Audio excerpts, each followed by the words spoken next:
When it comes to brunch, potatoes are often thought of as a side dish, an afterthought, second fiddle to everything else that's going on the plate.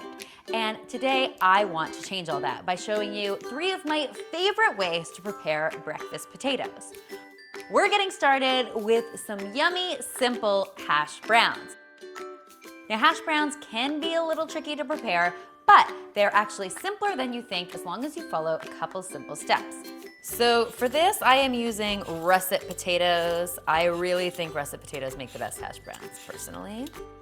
All I'm going to do is start by peeling my potatoes and then grating them using the large holes in my box grater.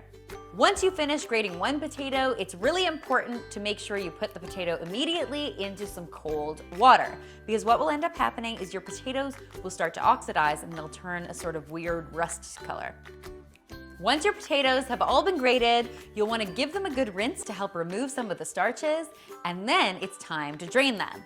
First, you're going to drain them in a colander, and then you're going to squeeze all of the excess water out by pouring your potatoes into a kitchen towel and using some elbow grease to really squeeze them. And I mean squeeze. Like you won't have to go to the gym later kind of squeezing. Once you've squeezed all the moisture from your potatoes, it's time to take them to the stove. Now in this case, I am using a non-stick frying pan. If you want to go ahead and be a hero, you can use a cast iron skillet. But every time I have done this in my adult life, it has resulted in burnt hash browns. It is a bad scene. If you have some sort of magic technique for using a cast iron skillet to make hash browns that don't stick to the bottom, please, you can leave that in the comment section below because I would actually love to hear from you. So in this case, we're going to use a non-stick frying pan, and we are also going to use a secret ingredient, clarified butter. Now, if you've never clarified butter before, it's actually a really simple process. You just melt your butter in a small saucepan, then you just use a spoon and skim the milk solids, that white foam, off the top. What you end up with is this beautiful, flavorful clarified butter that you don't have to worry about burning. So I've got some clarified butter heating up in my skillet, and now it's time to add my potatoes. Your initial urge is going to be to stir this. Don't.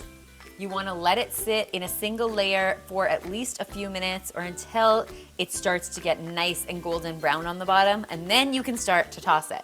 In the meantime, since you'll have nothing else to do, you can season your potatoes. In this case, I'm adding a sprinkle of garlic powder, some salt and some pepper, and I'm also going to add some smoked paprika. But you can really season your potatoes any way you like. Some Greek seasoning would be great, or some Italian seasoning. It all depends on what you're serving them with. So we have patiently waited for these potatoes to start getting golden, and all of our patience has paid off. Look how awesome that is starting to look. The goal is to get it as golden on all the sides as it is on the bottom. After about another 5 minutes, your potatoes will be cooked through completely and have lots of nice crispy bits to enjoy. That means it's time to serve them. I like them served best with some fried eggs and a lovely mixed green salad. Next up in our potato party, we're making some crispy smashed potatoes. Now, these are twice cooked potatoes, so of course they end up getting nice and soft on the inside, but lovely and crispy on the outside. Trust me, they are worth the effort. Now we are getting started with some baby potatoes. In this case, I'm using a combination of yellow potatoes and red skin potatoes, but go ahead and use any kind of baby potatoes that make your heart happy. All we're going to do is boil these for between 15 and 20 minutes or until they're nice and tender. We're going to drain them and then run them under some cold water until they're cool to the touch.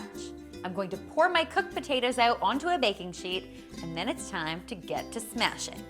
The idea is just to create little potato smashes like so. And just remember, the more smashed they are, the more crispy bits they're going to have. Doesn't look like much at first. Trust me on this though, these will end up being your new favorite things. And then it's time to brush them with a little bit of olive oil. That olive oil is going to help them develop a nice crunchy skin and help all of our seasoning stick. You can really season these potatoes any way you like.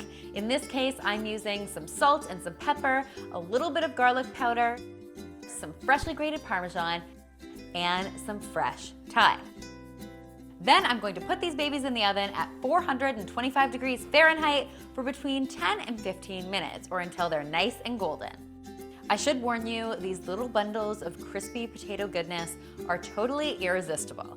So you're going to want to make sure to make enough for all of your guests to enjoy seconds.